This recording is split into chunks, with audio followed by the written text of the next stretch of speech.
Hey guys, कैसे हैं आप सब। मुझे उम्मीद है कि आप खैरियत से होंगे। और दोस्तों, आज की इस स्पेशल वीडियो के अंदर हम अपने एक टॉपिक को कवर करेंगे जो कि है Adobe XD के ऊपर कि Adobe XD सॉफ्टवेयर कैसे वर्क करता है, क्या क्या चीज़ें उसके अंदर आपको मिलेंगी काम करने को। और इसको जस्ट एक क्रैश कोर्स आप कह सकते हैं, लेकिन एक छोटा क्रैश कोर्स जिसको हम कोशिश करेंगे कि विद इन 15 to 20 मिनट्स के अंदर अंदर हम इसे कवर कर लें। इसके मेरी कोशिश रहेगी कि इसके मेन उन चीज़ों के बारे में आपको मैं बता दूं जिनका आप सबसे ज़्यादा यूज़ करने वाले हैं। ठीक है, तो टाइम को वेस्ट किए बगैर फिर वीडियो को स्टार्ट कर लेते हैं। दोस्तों, वीडियो शुरू करने से पहले मैं आपको यही कहूँगा कि अगर आप इस चैनल पर नए हैं तो इस चैनल को सब्सक्राइब कर दीजिए और इसके साथ वाले बेल आइकन को ज़रूर प्रेस कर दीजिए ताकि मैं और भी इस तरह की कोई इंटरेस्टिंग वीडियोज़ लेकर आता रहूँ तो उसका नोटिफिकेशन भी आपको मिलता रहे। और आज की जो वीडियो के अंदर हम जो एक छोटी सी एक बात कर लेते हैं, देन उसके बाद फिर इसको हम अपने काम को स्टार्ट करते हैं। तो इसके अंदर बस ये है कि इस वीडियो को बनाने का मकसद ये है कि क्योंकि हमने आगे अभी करनी है जो डिज़ाइनिंग की साइड पे हमने मूव करना है। हम इस टाइम तक अपने गाइडलाइन और ये सारी चीज़ें तो मुकम्मल कर चुके हैं, लेकिन असल में जो नेक्स्ट चीज़ है वो ये है कि हमने अब इसको मूव करवाना है अपनी डिज़ाइनिंग सेंस के ऊपर। तो डिज़ाइनिंग पॉइंट ऑफ व्यू से हमने इसके ऊपर वर्किंग करनी है। उसमें Adobe XD के बेसिक कंपोनेंट्स जो होते हैं, जो टूल्स होते हैं, हमने उसके बारे में जानना थोड़ा ज़रूरी है। जो एक्सपर्ट्स हैं उनके लिए तो कोई टेंशन की बात नहीं, इतना कोई मसला नहीं है, जो पहले यूज़ कर चुके हैं या कोई फोटोशॉप वगैरह यूज़ कर चुके हैं। लेकिन ये कि जिन्होंने बिल्कुल अभी बिगिनिंग लेवल पर हैं, जिन्होंने स्टार्ट करना है और कहते हैं वो नए हैं बिल्कुल XD के ऊपर, उनके लिए ये वीडियो काफ़ी फ़ायदेमंद होगी। तो आज की इस वीडियो के अंदर हम फिर यही काम करना है और यही काम को हम स्टार्ट करते हैं। तो सबसे पहले तो हम अपने टूल्स की तरफ मूव करते हैं। तो जो सबसे पहला टूल आता है जो कि हर एक आपको क्या कहते हैं सॉफ्टवेयर के अंदर देखने को मिलेगा, वो होगा आपका सिलेक्ट टूल। और इससे आप कोई भी अपने ऑब्जेक्ट को सिलेक्ट कर सकते हैं, उसको मूव कर सकते हैं और किसी की भी पोजीशनिंग बदल सकते हैं। ठीक है, और क्या कहते हैं ये एक सिलेक्शन टूल का काम है। आपका मल्टीपल ऑब्जेक्ट्स को भी इससे सिलेक्ट कर सकते हैं सिलेक्शन टूल से। देन उसके बाद नेक्स्ट जो आता है वो आपके पास आता है रेक्टेंगुलर टूल, स्क्वायर टूल, आप इसे कुछ भी कह सकते हैं। ठीक है, और नॉर्मली इसे रेक्टेंगल टूल ही कहा जाता है, लेकिन आप इसे स्क्वायर भी बना सकते हैं। तो रेक्टेंगल तो आपको बेहतर पता है कि जो कि एक जैसा इसका साइड्स नहीं होती, वो रेक्टेंगुलर टूल होता है। आप उसे रेक्टेंगल, लेकिन आप उसे स्क्वायर भी बना सकते हैं। तो इसमें कोई इसको रेक्टेंगल पे बाउंड ना कीजिएगा, इसको सिर्फ नाम है रेक्टेंगल। ठीक है, एंड देन उसके बाद सर्कल टूल आ जाता है। आप इसे सर्कल्स क्रिएट कर सकते हैं, जिसे एलिप्स भी कहते हैं, और इससे मल्टीपल आप सर्कल्स क्रिएट कर सकते हैं, किसी भी साइजिंग में कर सकते हैं। और सिर्फ आप अब इसमें जिस तरह आप उसमें रेक्टेंगल के अंदर साथ साथ आप स्क्वायर भी क्रिएट कर सकते थे, तो इसमें आप प्योर सर्कल के अलावा ओवल्स भी क्रिएट कर सकते हैं। तो आप ये देखें, आपने जस्ट क्या कहते हैं इसकी डायमेंशंस जो हैं वो अपने मुताबिक एडजस्ट कर सकते हैं। यहाँ से आप इसकी विड्थ और हाइट भी सिलेक्ट कर सकते हैं। तो ये बाउंड नहीं है कि ये सिर्फ सर्कल ही बनाएगा। ठीक है, फिर उसके बाद आपके पास आ जाता है ट्रायंगुलर टूल आ जाता है। और ये ट्रायंगुलर टूल जो है इसके अंदर से आप सिर्फ और सिर्फ ट्रायंगल्स बना सकते हैं। लेकिन ये आप ये देख सकते हैं कि यहाँ पे इसके अंदर और भी सारे फीचर्स ऐसे हैं जिसकी वजह से आप काफ़ी कुछ शेप्स के अंदर चेंजेस कर सकते हैं। जैसे कि आप ये मर्सिडीज़ का जो आइकन है ये आपको ये बनता नज़र आ रहा है। इसको अगर मैं आपको ऐसे बना के दिखाऊं तो ये मर्सिडीज़ का जो आइकन है वो हमने क्रिएट किया है। ठीक है, तो मैं अगर इस पर राइट क्लिक करता हूँ, सेंड टू बैक करता हूँ, और उसके बाद क्या करते हैं हम इसको सेंट्रली अलाइन करते हैं इस तरह रख के। और ये वाला जो है हम इसे बैकग्राउंड ये कर देते हैं और बॉर्डर हम वाइट कर देते हैं। एंड उसके बाद जो बॉर्डर का साइज़ है वो हम 5 कर देते हैं। तो आप ये देख सकते हैं कि यहाँ पे हमने कितनी ही आसानी के साथ एक मर्सिडीज़ का लोगो भी क्रिएट कर लिया। थोड़ा सा रफ है, बाद में हम चेंजिंग वगैरह करके इसको और भी अच्छा कर सकते हैं, लेकिन जस्ट एक ओवरव्यू के लिए है। देन उसके बाद आपके पास लाइन टूल आ जाता है। आप इससे मल्टीपल लाइन्स क्रिएट कर सकते हैं, किसी भी एंगल पे, किसी भी जगह पे आप लाइंस को क्रिएट कर सकते हो, किसी भी ऑब्जेक्ट के ऊपर भी लाइंस को क्रिएट कर सकते हैं। जो कि हमने इसका सबसे बेस्ट जो नज़ारा देखा था वो हमने अपने यूज़र फ्लो वाले ट्यूटोरियल के अंदर देखा था कि किस तरह आप ये लाइंस को यूज़ करते हुए कितनी खूबसूरत सी एक डायग्राम क्रिएट कर सकते हैं। ठीक है, तो लाइन का ये होता है। और इसमें सबसे मज़ेदार टूल पेन टूल आ जाता है। आप पेन टूल की मदद से, पेन टूल तो वैसे भी आप बेहतर जानते हैं कि जिस सॉफ्टवेयर में भी होता है एक किंग की तरह काम करता है। और ये पेन टूल यहाँ पर भी वैसे ही काम करेगा। कर्व्स बनाने के लिए या कोई भी शेप, कस्टमाइज शेप बनाने के लिए भी आपको ये पेन टूल बहुत फ़ायदा देगा। इवन कि आपने ग्राफ्स बनाने होते हैं तो उसके अंदर भी पेन टूल ही इस्तेमाल होगा। उसके बाद टेक्स्ट टूल आ जाता है, आप इससे कोई भी टेक्स्ट टाइप कर सकते हैं, कुछ भी फॉन्ट आप चूज़ कर सकते हैं, या टाइपिंग वगैरह के लिए आपका ये वाला टूल इस्तेमाल होता है। उसके बाद आर्टबोर्ड टूल आ जाता है। यहाँ पे आप देखें, जैसे ही आप इस पर क्लिक करेंगे तो आपके राइट साइड पे कुछ आर्टबोर्ड्स आ जाएंगे, और जिनके अंदर साइजिंग डिसाइडेड है आईफोन 13 और 12 प्रो मैक्स तक का इस टाइम तक यहाँ पे अवेलेबल है। जैसे जैसे सॉफ्टवेयर अपडेट होता है और उसी के साथ साथ यहाँ पे अपडेटेड यहाँ पे वैल्यूज़ आने लग जाती हैं रेजोल्यूशंस की। और इवन कि अगर आपने इनको नहीं फॉलो करना तो आप अपना कस्टमाइज आर्ट बोर्ड भी क्रिएट कर सकते हैं और यहाँ पे उसकी विड्थ और हाइट सेलेक्ट कर सकते हैं। ठीक है, तो बाउंड नहीं रहते आप इसके ऊपर कि आपने यहाँ से इन्हीं को ही सिलेक्ट करना है। इसके अलावा जिस मर्जी आप स्क्रीन में आपका कस्टमर, आपका क्लाइंट डिमांड कर रहा हो, आप वैसे बना सकते हैं, चाहे जितने मर्जी आर्ट बोर्ड आपको बनाने पड़े। ये देखिए, ठीक है, तो ये आप आर्ट बोर्ड टूल से ऐसे कर सकते हैं। ये आ जाता है जूम टूल आ जाता है, और उसके बाद क्या कहते हैं आपके जूम टूल, आप इसे जूम कर सकते हैं और जूम आउट कर सकते हैं। इसे कंट्रोल प्रेस करके जूम इन जूम आउट जो है वो आप कंट्रोल प्रेस करके स्क्रॉलिंग से भी कर सकते हैं। तो जिस ऑब्जेक्ट, फर्स्ट करें मैंने इस ऑब्जेक्ट के ऊपर जूम करना है तो यहाँ पे कंट्रोल प्रेस करके इस ऑब्जेक्ट पे ला के मैं जूम करूँगा तो सिर्फ इसी ऑब्जेक्ट पे आएगा। और अगर मैं इस ऑब्जेक्ट पे करना है तो मैं इस ऑब्जेक्ट पे लाके कंट्रोल प्रेस करके स्क्रॉल करूँगा अप डाउन, तो ये मेरे सिर्फ इसी ऑब्जेक्ट पे फोकस करा के लेकर जाएगा। ठीक है, तो ये जूम टूल के शॉर्टकट की भी आप इसे इस्तेमाल कर सकते हैं। उसके बाद आपका ये कहते हैं यहाँ पर डॉक्यूमेंट एसेट्स वगैरह भी आप क्रिएट कर सकते हैं, जो कि एक बहुत ज़बरदस्त इसमें फंक्शन है। इसके लिए क्या करना पड़ता है आपने फ़र्ज़ करें कि ये अब आपका मेन प्राइमरी कलर है और जो कि आपके पूरे यूआई डिज़ाइन के अंदर चलता रहेगा, आपकी बार्स के अंदर, आपके टाइटल, टेक्स्ट, किसी भी जगह पे आपने इस्तेमाल करना हो। तो अब क्या होता है कि नॉर्मली प्रोजेक्ट वर्क कर रहा होता है यहाँ पर। जब आप बनाएंगे इसकी स्क्रीन्स, आप अगले ट्यूटोरियल्स में देखेंगे, तो आपका प्रोजेक्ट यहाँ पे किसी कोने में काम कर रहा होगा और बार बार आपको फ़र्ज़ करें आपने एक बार के अंदर कलर फिलिंग करनी है, यहाँ से आपने क्लिक करना है एंड देन उसके बाद यहाँ पर आके कलर पिक करना है, या फिर यहाँ से कलर को पिक करके उसका कॉपी करना है कोड, एंड देन उसके बाद पेस्ट करना है, और ये बड़ा लेंथी प्रोसेस हो जाता है। ठीक है ना, तो इसके अंदर आपका काफ़ी ज़्यादा टाइम ज़ाया होता है। तो अडोब XD के अंदर एक बहुत अच्छा फीचर है, आपने इस कंपोनेंट को सिलेक्ट करें, कलर्स आए और कलर्स के प्लस के बटन पे जाए क्लिक कर दें, तो आपके यहाँ पे देख सकते हैं कि यहाँ पे एक कलर की उसने वैल्यू बना के दे दी। ठीक है, तो जब आप देखें इस कलर पे क्लिक करेंगे तो वहाँ का ऑब्जेक्ट का कलर चेंज हो जाएगा। फॉर एग्जांपल मैं यहाँ पे इसका करता हूँ, तो यहाँ पे जस्ट मैंने अब क्लिक करना है, मैं चाहे प्रोजेक्ट के किसी भी जगह पर हूँ, यहाँ पर मेरे पास कलर के अंदर ये सारा कुछ अवेलेबल होगा। ठीक है, तो आप यहाँ पे देख सकते हैं कि मैंने किसी भी चीज़ का कलर चेंज करना है, फर्स्ट करें ये लोगो का, पॉपिंस का जो टाइटल्स हैं इनका मैं कलर चेंज करना चाह रहा हूँ, तो ये देखें ये कलर चेंज हो गया इनका। ठीक है, तो किसी भी आप ऑब्जेक्ट का कलर चेंज कर सकते हैं। फिर करैक्टर स्टाइलिंग में आप इस फ़ॉन्ट के स्टाइलिंग को सेव कर सकते हैं। ये 81 पॉइंट्स के ऊपर है और ये देखिए ये आपका 81 पॉइंट्स दिखा रहा है। इसकी इवन कि अगर आप ये चीज़ों का बड़ा ध्यान रखना पड़ता है जब आप एक बिल्कुल बिल्ड कर रहे होते हैं ऐप को, तो एक जैसे जो होते हैं ना टाइटल्स के साइजिंग होती है। अब देखिए यहाँ पर अगर टाइटल का साइज़ 70 है फ़र्ज़ करें और यहाँ पर मैं इसको रख देता हूँ 80 कर देता हूँ या 100 कर देता हूँ, तो कितना बुरा लगेगा, ये ऊपर नीचे हर स्क्रीन में चेंज हो रहा होगा। तो इस चीज़ को देखने के लिए यहाँ पर ये कहते हैं आप अपने एक दफ़ा टाइटल के नाम से इसे सेव कर लें एंड देन उसके बाद उसको जब भी आपने कहीं पर भी टाइटल को इस्तेमाल करना तो आपने जस्ट इस पर क्लिक करना है और ये आपका देखें उसके मुताबिक एडजस्ट कर देगा। ठीक है, एंड देन उसके बाद आप किसी भी ऑब्जेक्ट को एज ए कंपोनेंट भी परफॉर्म करवा सकते हैं। ठीक है, कंपोनेंट का जो फीचर है वो हम आगे जाकर देखेंगे। कंपोनेंट से आप बड़ी बड़ी चीज़ें कर सकते हैं, स्टाइलिंग, हूवरिंग और बड़ा बड़ा कुछ उसमें हो सकता है। ठीक है ना, तो यहाँ पर इसका असल में कंपोनेंट का जो है ना यहाँ से आपको फीचर्स निकलते हैं। तो आप ये देखिए ये हूवर बना सकते हैं, टॉगल बना सकते हैं, न्यू स्टेट वगैरह कुछ भी ऐसा कर सकते हैं। तो कंपोनेंट का भी बहुत ज़्यादा फीचर्स हैं, कवर नहीं कर सकते इस वीडियो के अंदर, अगली वीडियो में इंशाल्लाह ज़रूर करूँगा इसको कवर। और अगर आपकी कोई ऑब्जेक्ट यहाँ पे वीडियो एज है तो आप उसे यहाँ पर भी ऐसे करके सेव कर सकते हैं। ठीक है, अब इसका प्लस का बटन डिसेबल आ रहा है क्योंकि यहाँ पर कोई वीडियो नहीं है। ठीक है, और जैसे ही उसके ऊपर वीडियो आएगी तो यहाँ पे वीडियो भी एक्टिव हो जाएगा।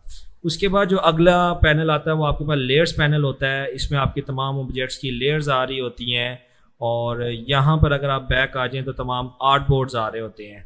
अगर आप ब्रांडिंग गाइडलाइन के अंदर जाते हैं, ठीक है, और क्या कहते हैं यहाँ पे किसी ये देखें यहाँ पे ब्रांडिंग गाइडलाइन को सिलेक्ट किया तो पूरा आपका एक फ्रेम सेलेक्ट हो गया, और जैसे ही आप इसे किसी ऑब्जेक्ट पे क्लिक करेंगे तो आप देखेंगे ब्रांडिंग गाइडलाइन के अंदर आ चुके हैं। अब इसके अंदर जितने भी आपको देखेंगे लेयर्स, तो वो सिर्फ इस फ्रेम के अंदर वाली लेयर्स दिखेंगी। और अगर आपने वापस बाहर जाना है तो आप यहाँ पे देख सकते हैं कि इसके ऊपर एरो का आइकन आ रहा था, और क्या कहते हैं आप उस एरो के आइकन पे क्लिक करके वापस जा सकते हैं, ठीक है। और लास्ट में हमारे पास बहुत ज़बरदस्त चीज़ प्लगइन सेक्शन आता है। ये आप बस ये समझ लें कि ये प्लगइन जो ऐसी चीज़ है कि आपको कमाल कर देगी और आपको इतनी हेल्प करेगी आपके कोई भी डिज़ाइन को क्रिएट करने में, आपका इतना टाइम बचा देंगे जिसकी हद कोई नहीं। इन प्लगइन्स के ऊपर भी मैं वीडियो बनाऊंगा कि कौन से टॉप ऐसे प्लगइन्स हैं जो कि मैं भी इस्तेमाल करता हूं और बहुत सारे लोग इस्तेमाल करते हैं अपने डिज़ाइंस को फास्टली कवर करने के लिए, मुकम्मल करने के लिए। और ये बेस्ट है। आप फोटोशॉप पे इतनी तेज़ी के साथ ये काम नहीं कर सकते और जितना तेज़ी आप इन प्लगइन्स के यूज़ करते हुए एडोब एक्सडी के ऊपर कर सकते हो, ठीक है। तो इन प्लगइन्स को भी हम कवर करेंगे। एक प्लगइन का मैं आपको ओवरव्यू दे देता हूँ। जैसे कि मैंने यहाँ पर एक ऑटो आइकन वाला प्लगइन सेव किया हुआ है। तो फर्ज करें कि मैं यहाँ पे कोई भी एक ऑब्जेक्ट क्रिएट कर रहा हूँ, तो मैंने उस पर आइकन्स बनाने हैं, आइकन्स डालने हैं। तो यहाँ पे देखिए कि मैं जस्ट फ़ोन का एक आइकन मैंने इंपोर्ट करना है। तो जस्ट मैं यहाँ पे फ़ोन टाइप करूँगा और यहाँ से मैं आके फ्री के जो आइकन्स हैं वो सिलेक्ट करूँगा, और यहाँ पे देखिए मेरे पास कितने ज़्यादा आइकन्स आ गए यहाँ पे फ़ोन के बने हुए। अब यही आइकन्स को मैं अगर गूगल पे जाके सर्च करूँगा और मुझे वहाँ से डाउनलोड करने पड़ेंगे तो वो मेरा काफ़ी ज़्यादा टाइम ले जाएंगे। पहले उनको डाउनलोड करूँगा, फिर यहाँ पे इंपोर्ट करूँगा, फिर रीसाइजिंग करूँगा। इसके अंदर क्या आपने जस्ट सर्च किया, यहाँ से इधर ड्रैग एंड ड्रॉप किया और ये देखें जी ये आपका हाई रेजोल्यूशन वाला आइकन। ये भी नहीं है कि ये रेस्टर आइकन है, ये फुली हाई रेजोल्यूशन वेक्टराइज्ड आइकन है ये, ठीक है ना। और इवन कि आप इनका कलर भी कुछ भी रख सकते हैं, कुछ भी चेंज कर सकते हो। तो एसवीजी फॉर्मेट में भी ये आपको आइकन्स मिलेंगे। इस तरह के बहुत सारे प्लगइन्स हैं जो आपका टाइम सेव करेंगे, ठीक है। तो ये हमने यहाँ से एक चीज़ कवर कर ली। अब ये वाली बार पे आते हैं, यहाँ पे आपके पास प्रोटोटाइपिंग आता है कि आपका जो होता है, जैसे यूज़र फ्लो हमने क्रिएट किया था, तो हमने कहा था वेलकम के बाद जब भी कोई वेलकम पे क्लिक करेगा, तो फर्स्ट कर मैं यहाँ पे वेलकम पे क्लिक कराता हूँ और मैं कहता हूँ जी उसके बाद लॉगिन पे। तो हम इस स्क्रीन के साथ डमी तौर एज ए डेमो के तौर पे मैं इस वेलकम के बटन को इसके साथ लिंक कर देता हूँ। तो यहाँ पे अब ये वेलकम के बटन पे कोई भी क्लिक करेगा तो इस स्क्रीन पे आ जाएगा। इसको प्ले कम करके देख लेते हैं। इसके लिए पहले आप यहाँ पे दूसरी चीज़ें भी देख लेते हैं, उसके बाद हम प्ले वाले सेक्शन पे आते हैं।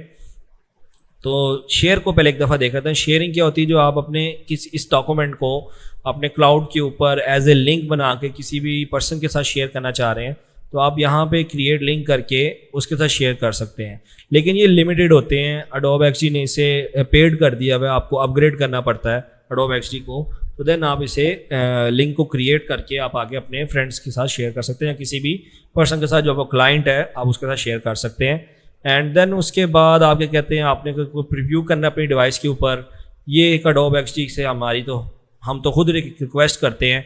अभी के वक्त में एडोब एक्सडी जो है वो iOS के ऊपर सबसे ज़्यादा सपोर्टेड है।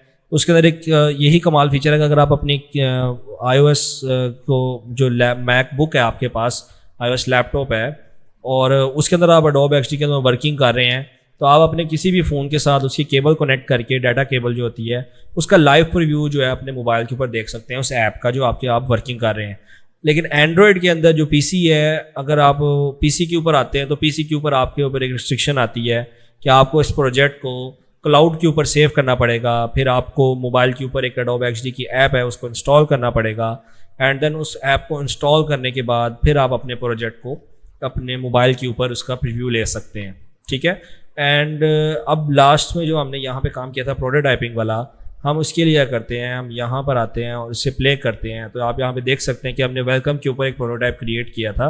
तो यहाँ पे मैं क्लिक करूँगा तो ये देखें क्लिक के ऊपर एक फंक्शन लगा के मैं अपनी नेक्स्ट स्क्रीन की तरफ मूव कर लिया। तो ये प्रोटोटाइपिंग का ये एक यहाँ पे ये बहुत ज़्यादा एक करामत चीज़ है, और ये जब आप क्रिएट करेंगे ना अपने प्रोजेक्ट को, तो तब ये आपको बहुत फ़ायदा देगा प्रोजेक्ट को समझने के लिए। चाहे कोई भी डेवलपर के पास भी जाए या जिस मर्जी पर्सन के पास जाए, ये जब परफॉर्म होगा तो बहुत ज़बरदस्त आपको एक लुक देगा।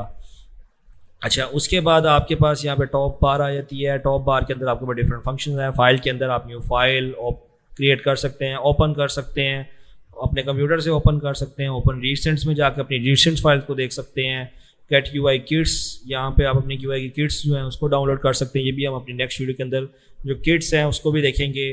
फिर उसके बाद मैनेज लाइब्रेरीज है, क्लोज है, ये बेसिक की सारी चीज़ें हैं। एक्सपोर्ट और इंपोर्ट, अपने एक्सपोर्ट करना है किसी भी ऑब्जेक्ट को, आप उसे यहाँ से सिलेक्ट करेंगे और उसके बाद फिर जाके आप उसे एक्सपोर्ट पे जाएंगे और यहाँ पे आप सिलेक्टेड को यहाँ पे क्लिक करेंगे तो आपको यहाँ से एक्सपोर्ट करने को कह देगा और सिर्फ आपका ये वाला एक ऑब्जेक्ट जो है वो एक्सपोर्ट हो जाएगा।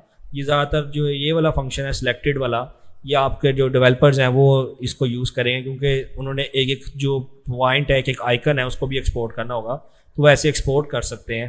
फिर उसके बाद इंपोर्ट जो है वो आप कोई भी ऑब्जेक्ट को इंपोर्ट करना हो। फिर उसके बाद एडिटिंग है, अनडू, डिलीट, ये बेसिक सी सारी चीज़ें हैं, ठीक है। उसके बाद प्लगइन्स आ जाते हैं, ऑब्जेक्ट के अंदर भी बेसिक सी सारी चीज़ें हैं। प्लगइन्स, आप इसमें प्लगइन्स जो इंस्टॉल करेंगे वो प्लगइन्स यहीं से आप इसको मैनेज भी कर सकते हैं, या आप ये क्या कहते हैं इसके अंदर प्लगइन्स के अंदर ऑप्शन आती है यहाँ पर करके, ठीक है। तो आप यहाँ से भी अपने प्लगइन्स को ऐड या रिमूव कर सकते हैं, ठीक है।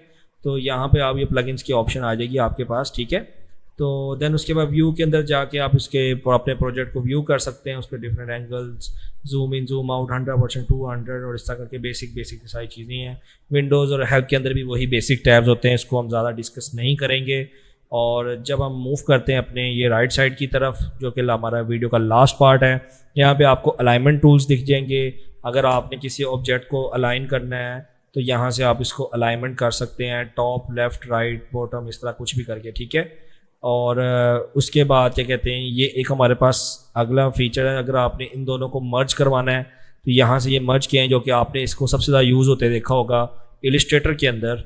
यहाँ से देखें, आप इनको मर्ज करवाना चाहते हैं, माइनस सब्ट्रैक्ट करना चाहते हैं, ऐड करना चाहते हैं, तो इस तरह करके आप इनको भी इस्तेमाल कर सकते हैं। उसके बाद एक बहुत ज़बरदस्त चीज़ है ये रिपीट ग्रिड के नाम से। अगर आप इसे क्लिक कर देते हैं और अब आप इसको मूव करते हैं तो आगे की तरफ देखते हैं इसकी कॉपीज़ बनती रहती हैं। और उसके बाद अब अनग्रुप ग्रिड करते हैं तो आप यहाँ पर देख सकते हैं कि हर एक ऑब्जेक्ट अलग-अलग हो गया है।